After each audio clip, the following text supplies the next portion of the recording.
تہجد تمہیں اللہ کے قریب کرنے اور خالِ دل سنانے کا ذریعہ ہے۔ نصیب اور گمان سے بہت آگے اس کے کن کی رسائی ہے۔ سجدہ تہجد یوں ہی تھوڑی لکھ دیا جاتا ہے مقدر میں۔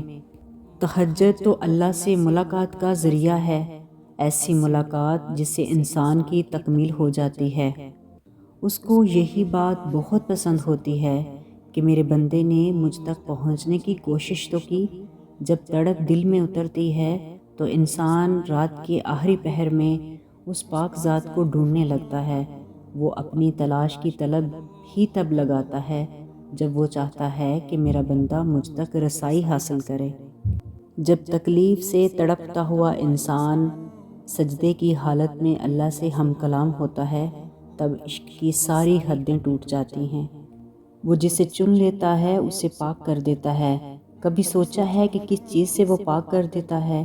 وہ پاک کر دیتا ہے اپنے سوا ہر اس چیز سے جو تمہارے اور اس کے درمیان حائل ہو۔ وہ یوں تمہاری دعاؤں کو بھی ہر رکاوٹ سے پاک کر دیتا ہے۔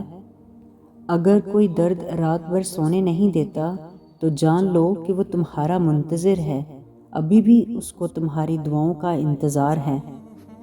مانگ لو اس سے، ابھی بھی قبولیت کی گھڑی باقی ہے، کیونکہ وہ التجائیں دعائیں کبھی خالی نہیں لوٹاتا۔ اس کی چاہت تو بس اتنی سی ہے کہ تم اس کی چاہت کو اول رکھو، پھر وہ تمہاری چاہت کو اول رکھتا ہے۔ یوں ہی تو نہیں پا لیا تم نے سجدہ تہجد؟ کچھ تو ایسا ناممکن ہے جو ممکن ہونا ہے۔ خوبصورت کہانیاں یوں ہی حقیقت نہیں بن جاتی، ان میں صبر، توکل، دعا بے مثال ہوتی ہے۔ آسمان سے نزول معجزوں کا ہوتا ہے، جب ہر تکلیف، غم، دکھ مٹا دی جاتی ہے۔ اگر تم چاہتے ہو کہ سکون تمہارے قریب ہو جائے تو تم اللہ کے قریب چلے جاؤ اور توکل رکھو۔ تمہاری ہر مراد، ہر فریاد کا جواب ضرور آئے گا اور تمہارے حق میں آئے گا۔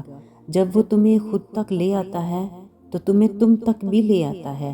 وہ آداب دعا انہی کو سکھاتا ہے جن کے مقدر میں قبولیت لکھ دیتا ہے، اور جب وہ معجزے کرتا ہے تو ان معجزوں کی شدت کو بہرا بھی سن سکتا ہے اور اندھا بھی دیکھ سکتا ہے۔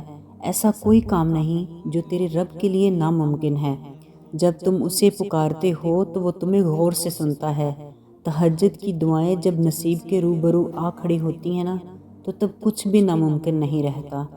رب پر یقین رکھنے والوں کا وقت بدلتا نہیں، وقت بدل دیا جاتا ہے۔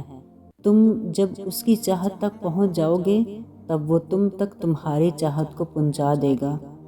جب دل میں اللہ سما جائے تو درد میں بھی سکون آنے لگتا ہے۔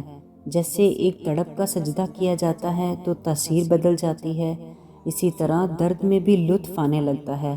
اللہ سے محبت کبھی نہ ختم ہونے والی محبت ہے، کیونکہ وہ حقیقی محبت ہے۔ جب اللہ نے نوازنا ہوتا ہے تو ہاتھ خود بخود دعا کے لیے اٹھنے لگتے ہیں، سر سجدے میں خود بخود جھکنے لگتا ہے، دعاؤں میں آنکھوں سے آنسو خود بخود ہی بہنے لگتے ہیں۔ وہ اپنے بندے کو آزمائش میں ڈال کر وہاں سے راستہ نکالتا ہے جہاں سے انسان نا امید ہو جاتا ہے۔ وہ اپنے بندے کو آزمائش کے اندھیروں سے گزار کر اس کی چاہتوں کی روشنی سے نواز دیتا ہے۔ وہ اپنے بندے کو ہمیشہ تڑپتا ہوا نہیں چھوڑتا، بس اسے صبر کرنا سکھاتا ہے، کیونکہ ہر چیز کا ایک مناسب وقت ہوتا ہے۔ کوئی بھی چیز وقت سے پہلے ہمارے لیے کیسے بہتر ہو سکتی ہے؟ تو اگر سب کچھ اللہ پر چھوڑ دیا ہے تو اس کے فیصلوں پر بھروسہ بھی رکھو، وہ تمہاری ہر چاہت کو پورا کرنے پر قادر ہے۔ دیکھو، جو تمہارے لیے بہتر ہوتا ہے اللہ اسے تم سے کبھی دور نہیں کرتا، یہ اس کی شان ہی نہیں۔ جس کے لیے تم اتنا تڑپتے ہو اس کو وہ تم سے دور کر دے، لیکن اگر اللہ نے تم سے کوئی چیز دور کی ہے تو اس کے بدلے وہ تمہیں بہترین بھی عطا کرتا ہے۔ جب تم سکون کی تلاش میں در بدر بھٹک رہے ہوتے ہو تب وہ تمہیں تمہاری زندگی میں سکون لٹانے کے لیے تہجد کی راہ دکھاتا ہے۔ یہ تکلیفیں، یہ آنسو، یہ تڑپ تمہیں خود کے قریب کرنے کی اللہ کی ترکیب ہوتی ہے۔ تم مانگنے میں حد کر دو، اللہ دینے میں حد کر دے گا۔ وہ تمہاری آنکھوں سے نکلنے والے آنسوؤں کی ایک ایک وجہ جانتا ہے۔ وہ ان کو اپنے کن سے خوشیوں میں بدل دے گا، بس وہ چاہتا ہے کہ تم اس پر یقین رکھو۔